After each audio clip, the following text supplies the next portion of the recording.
Grimm's Complete Fairy Tales, The Brothers Grimm. The White Bride and the Black Bride.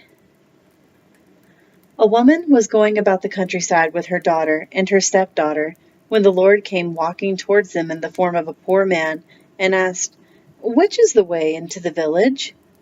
"If you want to know," said the mother, "seek it for yourself." The daughter added, "If you are afraid you will not find it, take a guide with you." But the stepdaughter said, "Poor man, I will take you there. Come with me." Then God was angry with the mother and the daughter, and turned his back on them, and wished that they should become as black as night and ugly as sin. To the poor stepdaughter, however, God was gracious, and went with her, and when they were near the village, he said a blessing over her, and said, "Choose 3 things for yourself, and I will grant them to you." Then the maiden said, "I should like to be as beautiful and fair as the sun." And instantly she was white and fair as day. "Then I should like to have a purse of money, which would never grow empty." That the Lord also gave her. But he said, "Do not forget what is best of all." Said she, "For my 3rd wish, I desire, after my death, to inhabit the eternal kingdom of heaven." That also was granted unto her, and then the Lord left her. When the stepmother came home with her daughter, and they saw that they were both as black as coal and ugly, but that the stepdaughter was white and beautiful, wickedness increased still more in their hearts, and they thought nothing else but how to injure her. The stepdaughter, however, had a brother called Reginier, whom she loved very much, and she told him all that had happened. A long time ago, Reginier said to her, "Dear sister, I will paint your portrait, that I may continuously see you before my eyes, for my love for you is so great that I should like always to look at you." Then she answered, "But I pray you, let no one see the picture." So he painted his sister and hung up the picture in his room. He, however, dwelt in the king's palace, for he was a coachman. Every day he went and stood before the picture and thanked God for the happiness of having such a dear sister. Now it happened that the king whom he served had just lost his wife, who had been so beautiful that no one could be found to compare with her, and on this account the king was in deep grief. The attendants about the court, however, remarked that the coachman stood daily about this beautiful picture, and they were jealous of him, so they informed the king. Then the latter ordered the picture to be brought to him, and when he saw that it was like his lost wife in every aspect, except that it was still more beautiful, he fell mortally in love with it. He caused the coachman to be brought before him and asked whom the portrait represented. The coachman said it was his sister, so the king resolved to take no one but her as his wife, and gave him a carriage and horses and splendid garments of cloth of gold, and sent forth to fetch the chosen bride. When Reginier came on his errand, his sister was glad, but the black maiden was jealous of her good fortune, and grew angry above all measure, and said to her mother, "Of what use are all of your arts to us now, when you cannot procure such a piece of luck for me?"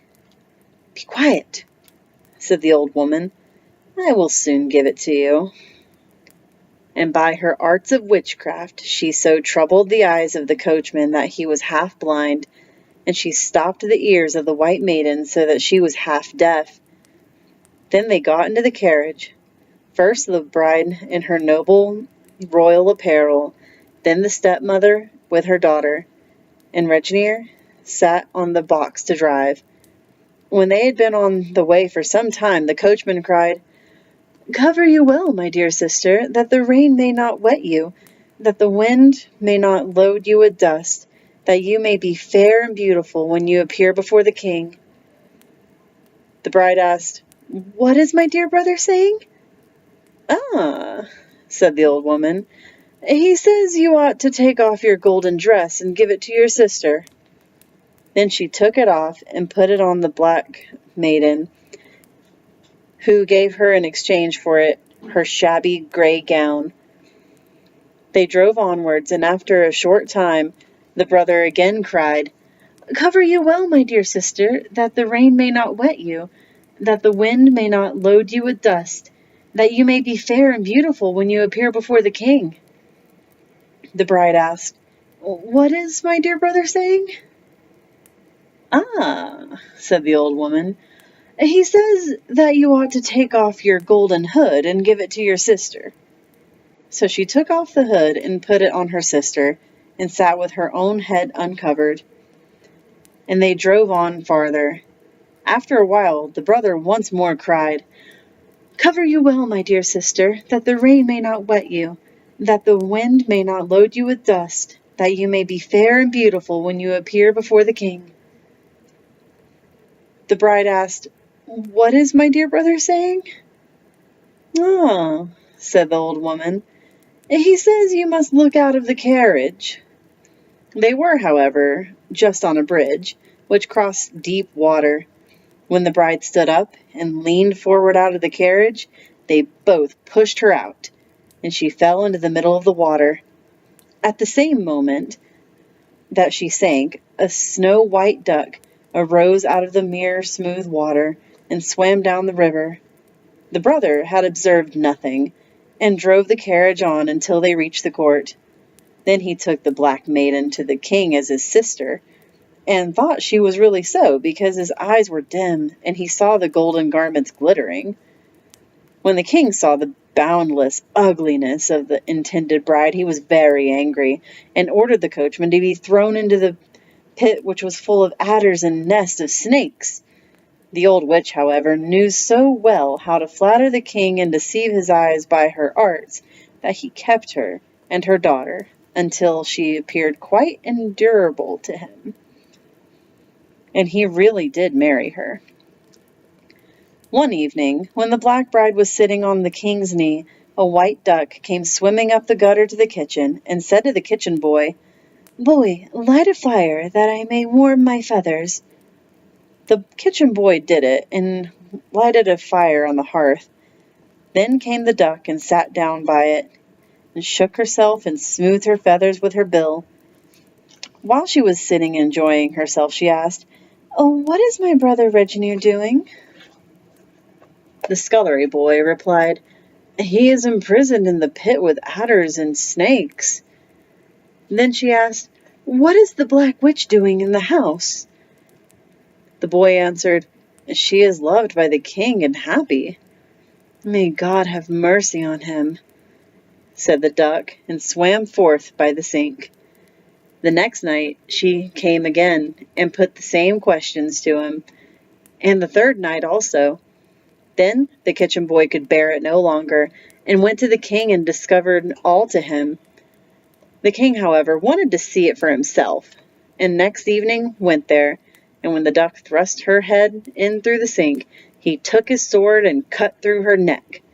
And suddenly she changed into a most beautiful maiden, exactly like the picture which her brother made of her.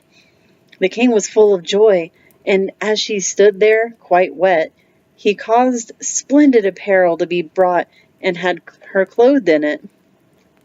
Then she told how she had been betrayed by cunning and falsehood, and at last thrown down into the water, and her first request was that her brother should be brought forth from the pit of snakes.